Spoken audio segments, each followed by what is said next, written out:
4 दिवसांसाठी सोनम वांगचुक आणि आंदोलनकर्त्यांचा आधी संपर्क तोडला। उपचाराच्या बहाण्याने सोनम वांगचुक यांना नजरकैदेत ठेवण्यात आलं। सोनम वांगचुक यांचा आंदोलनकर्त्यांना उद्देशून एकही व्हिडिओ बाहेर येणार नाही याची पुरेपूर काळजी घेतली गेली। जे.पी. नड्डा यांच्यासारखे व्यक्ती मध्यरात्री जाऊन वांगचुक यांना भेटतात, आदल्या दिवशी भेटतात, मागण्या काय आहेत ते विचारतात आणि दुसऱ्या दिवशी आश्वासनांचं पत्र हातात देऊन सोनम वांगचुक यांचं उपोषणही सोडतात। 18 जुलै ते 24 जुलै दरम्यान घडलेल्या या घटनेनंतर सोनम वांगचुक यांचं उपोषण का, कसं आणि कोणत्या अटींवर सोडलं यावर प्रश्न तयार होतात। खुद्द सोनम वांगचुक यांना सुद्धा सोशल मीडियाच्या माध्यमातून तुम्ही माझ्या उपोषणावर, मी या आंदोलनासाठी दिलेल्या बलिदानावर शंका घेत आहात असं सांगून आपली मेंटली हॅरॅसमेंट बोलून दाखवली।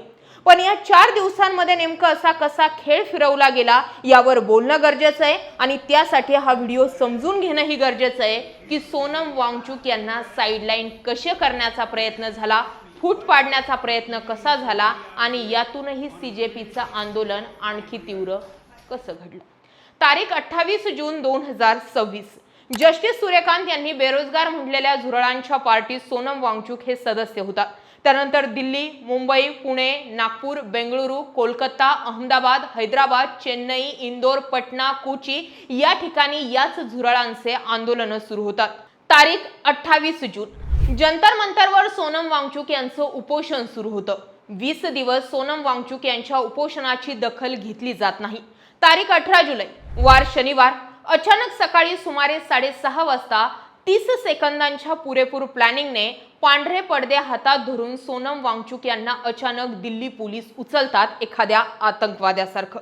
देशभर मेसेज पोहोचतो, सोनम वांगचुक यांच्या मर्जीशिवाय पोलिसांनी विनावर्दी येऊन त्यांना जंतर मंतरवरून उचललंय। ठरल्याप्रमाणे 20 जुलैला संसदेकडे कूच करायची या मागणीवर सीजेपी आणि विद्यार्थी हे ठाम असतात। वांगचुक यांना उचलल्यानंतर अभिजित दिपके आपल्या हातात पुढची धुरा घेतात।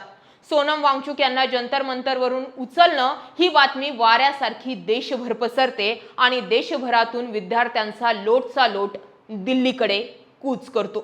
20 जुलैच्या आदल्या रात्री दगडांनी भरलेले ट्रक, पोलिसांच्या फुटलेल्या गाड्या स्वतः पोलीसच उभा करतात असा आरोप करणारे अनेक व्हिडिओ सोशल मीडियावर दिसतात।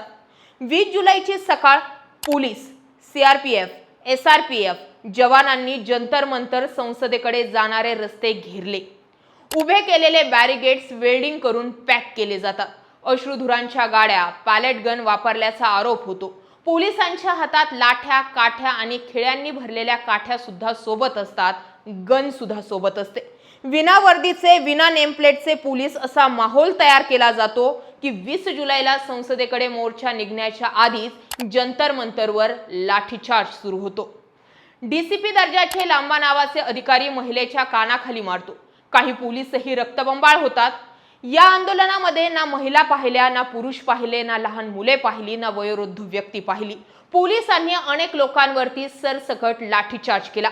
या लाठीचार्जसाठी 17 जुलैला सूत्र फिरवली गेली अशा चर्चा होतात। सोनम वांगचुक यांना 18 जुलै रोजी उचलण्यासाठी 17 जुलैला अमित शहांनी सूत्र हलवले।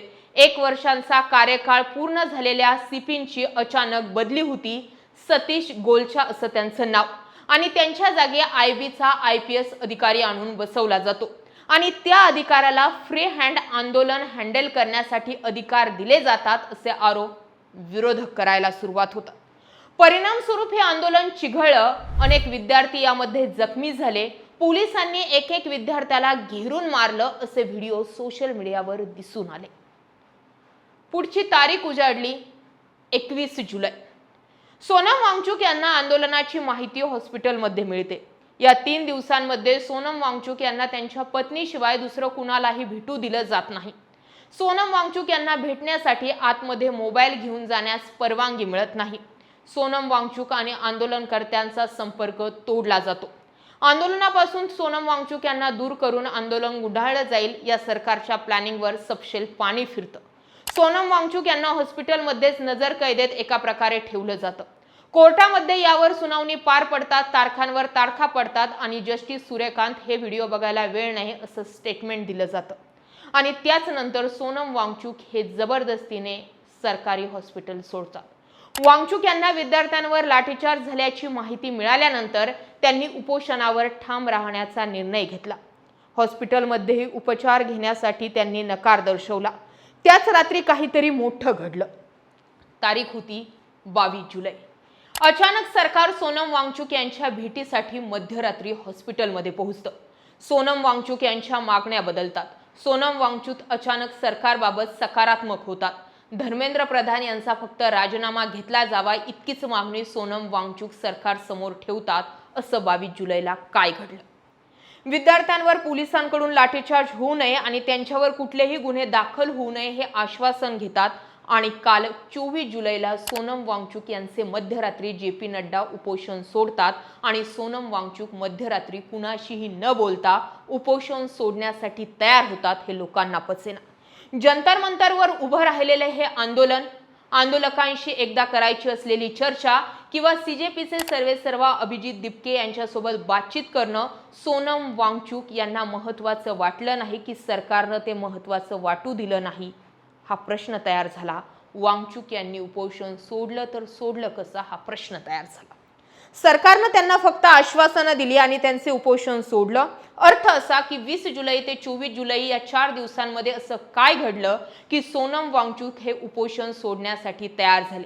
ही शंका घेण्यासाठी जागा निर्माण झाली.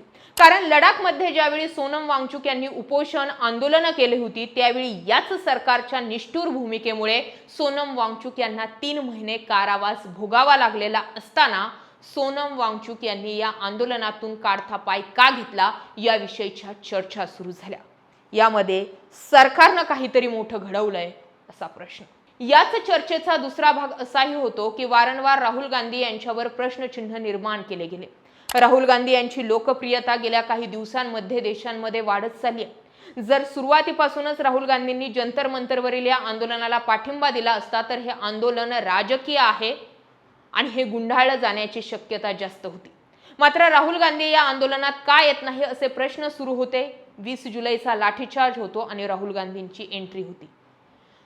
4 दिवसांनंतर सोनम वांगचुक उपोषण सोडतात. कुठलाही ठोस असं आश्वासन किंवा ठोस अशी कारवाई हातात न घेता. कदाचित राहुल गांधींना हा अंदाज असावा की सोनम वांगचुक त्यांच्या मूळ मागणीपासून सरेंडर करू शकतात किंवा सरकार त्यांना भाग पाडू शकतं. हे आंदोलन एका टप्प्यावर आल्यानंतर गुंडाळलं जाऊ शकतं. म्हणूनच कदाचित राहुल गांधींनी यात भाग घेतला नसावा अशा चर्चा.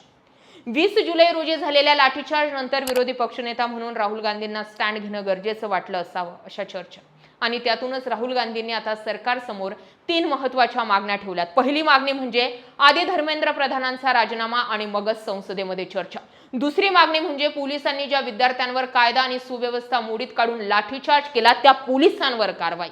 आणि तिसरी प्रमुख मागणी म्हणजे पंतप्रधान नरेंद्र मोदी यांनी विद्यार्थ्यांवर झालेल्या लाठीचार्ज प्रकरणी माफी मागावी ना की हॅलो फ्रेंड्स असा रील करावा. राहुल गांधींच्या या 3 मागण्यांमुळे आज संसदेतील 4थ्या दिवशीही कामकाज स्थगित करण्यात आला. आज 5वा दिवस आहे. 3 दिवसांपासून संसदेतील कामकाज ठप्प आहे. मी करेल तोच कायदा असं म्हणणाऱ्या देशाच्या पंतप्रधान नरेंद्र मोदींना जंतर मंतरवरील या आंदोलनासमोर सरेंडर व्हावं लागलंय. आपण म्हणजे शासन, आपण म्हणजे कायदाने, आपण म्हणजे हुकुमशाही या नरेंद्र मोदी सरकारच्या अहंकाराला हादरे बसायला सुरुवात झाली. दिल्लीमध्ये जे काही घडलं त्याची जबाबदारी गृहमंत्री म्हणून अमित शहांवर तितकीच आहे. मात्र अमित शहा काहीही न बोलता आपल्या मर्जीतील आयबीचा माणूस दिल्लीत आणून बसवला आणि पोलिसांना बेछूट लाठीचार्ज करण्याचा आदेश दिला. हे आरोप होण्यासाठी कारण ठरलंय ते म्हणजे 1 वर्ष झालेल्या मूळ सीपी सतीश गोलछा यांची बदली. आता या सगळ्या गोष्टींमध्ये सोनम वांगचुक यांच्यासोबत 4 दिवसांमध्ये काय घडलं हे माहिती नाही. मात्र आज धर्मेंद्र प्रधान यांचा राजीनामा पडतो का हे आपल्यासाठी महत्त्वाचं आहे. या विषयाकडे तुम्ही कसं पाहता जरूर व्यक्त व्हा. जय महाराष्ट्र.